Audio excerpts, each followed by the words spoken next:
Super കൺമണി സീരിയലിൻ്റെ latest promo വിശേഷങ്ങളിലേക്ക് എല്ലാവർക്കും സ്വാഗതം.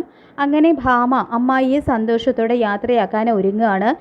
കൺമണിക്കാണെങ്കിൽ ഉള്ളിൽ ദുഃഖമുണ്ടെങ്കിലും വളരെ സന്തോഷം പ്രകടിപ്പിച്ചിട്ടാണ് അവൾ യാത്രയാക്കുന്നത്. ഭാമയാണെങ്കിൽ അമ്മായി രക്ഷപ്പെട്ടാൽ മറ്റ് രണ്ടുപേരും കൂടി രക്ഷപ്പെടുമെന്നാണ് ചിന്തിക്കുന്നത്.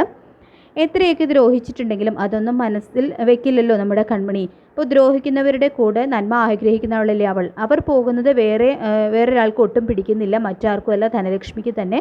ശ്രീനിയും കൺമണിയും ഒന്നും സന്തോഷിക്കുന്നത് അവർക്ക് ഒട്ടും സഹിക്കുന്നില്ല കേട്ടോ. പഴയതുപോലെ ശ്രീനിയെയും കൺമണിയെയും തൻ്റെ കാൽ ചുവട്ടിലിട്ട് ചവിട്ടി അരയ്ക്കണം എന്നാണ് കേട്ടോ അവരാഗ്രഹിക്കുന്നത്. ഇനി ഒരിക്കലും അതൊന്നും നടക്കില്ലെന്ന് ഏതാണ്ട് അവർക്കറിയാം. കാരണം ശ്രീനി ഒരിക്കലും ഇപ്പോൾ പഴയതുപോലെയല്ല.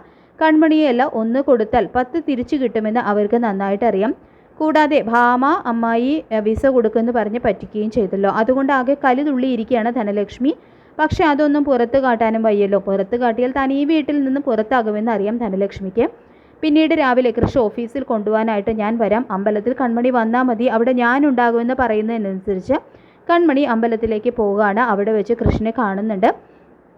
നമ്മുടെ കല്യാണം എത്രയും പെട്ടെന്ന് തന്നെ നടക്കാൻ സാധ്യതയുണ്ടെന്നും കൃപ അക്കാര്യമൊക്കെ ഏറ്റെടുത്തിട്ടുണ്ടെന്നും അവൾ അമ്മയെയും പറഞ്ഞ് സമ്മതിപ്പിക്കുമെന്നൊക്കെ പറയുമ്പോൾ സന്തോഷിക്കുന്നുണ്ട് കൺമണി. അങ്ങനെ അവർ സന്തോഷത്തോടു കൂടി ഓഫീസിലേക്ക് പോവുകയാണ്. പിന്നീട് മനസ്സ് വീണ്ടും സുമിത്രയെ കാണാനായിട്ട് ജയിലിലേക്ക് പോകുന്നുണ്ട്. അവിടെ വെച്ച് ഹോസ്പിറ്റലിൽ പോയി ബലരാമനെ കണ്ടു എന്നും ബലരാമനെ ഇംപ്രസ് ചെയ്യുന്ന രീതിയിലൊക്കെ പെരുമാറിയിട്ടുണ്ട് എന്നും ഇത് കണ്ട് ബലരാമന് തീർച്ചയായും എന്നോട് ഒരിഷ്ടം ഉണ്ടാകുമെന്നെല്ലാം മനസ്സ് പറയുമ്പോൾ ഒക്കെ നല്ലതെന്ന് പറയുന്നുണ്ട് കേട്ടോ. മനസ്സ് വേഗം തന്നെ ബലരാമനുമായിട്ട് കൂടുതൽ അടുക്കണമെന്നും അവന് നിന്നെ പിരിയാൻ പറ്റാത്ത രീതിയിലാക്കണം, അങ്ങനെ നിന്റെ ഒരടിമയാക്കി മാറ്റണം, നീ പറഞ്ഞാൽ അവൻ എന്തും ചെയ്യുമെന്ന സ്ഥിതി വരണമെന്നെല്ലാം മാനസയ്ക്ക് പറഞ്ഞു കൊടുക്കുന്നുണ്ട് സുമിത്ര.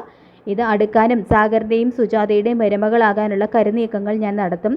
അതിനിടയിൽ കൃഷിരാജാവിനെയും കൺമരി രാജ്ഞിയെയും എനിക്ക് പൂട്ടണമെന്ന് മാനസ പറയുന്നുണ്ട്.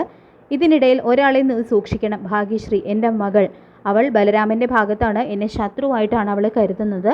ബലരാമനെ സ്വന്തം ചേട്ടനായിട്ടാണ് അവൾ കരുതുന്നത്. നമ്മുടെ പ്ലാനെങ്ങാനും അവൾ അറിഞ്ഞു കഴിഞ്ഞാൽ നമ്മുടെ പദ്ധതി ഒന്നും നടക്കില്ലെന്നും സുമിത്ര പറയുന്നുണ്ട്.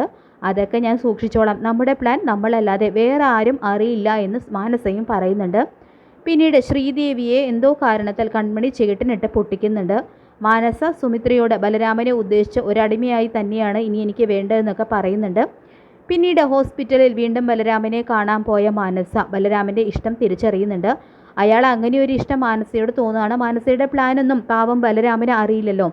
തൻ്റെ ശത്രുവായ സുമിത്രയാണ് അവളെ അങ്ങോട്ട് വിട്ടതെന്നും അയാൾക്ക് അറിയില്ല. നമ്മുടെ മനസ്സുകൾ തമ്മിൽ എന്തോ ബന്ധമുണ്ടല്ലേ എന്ന് പറയുമ്പോൾ മാനസ നാണിച്ച് തല താഴ്ത്തുകയാണ് കേട്ടോ ചെയ്യുന്നത്.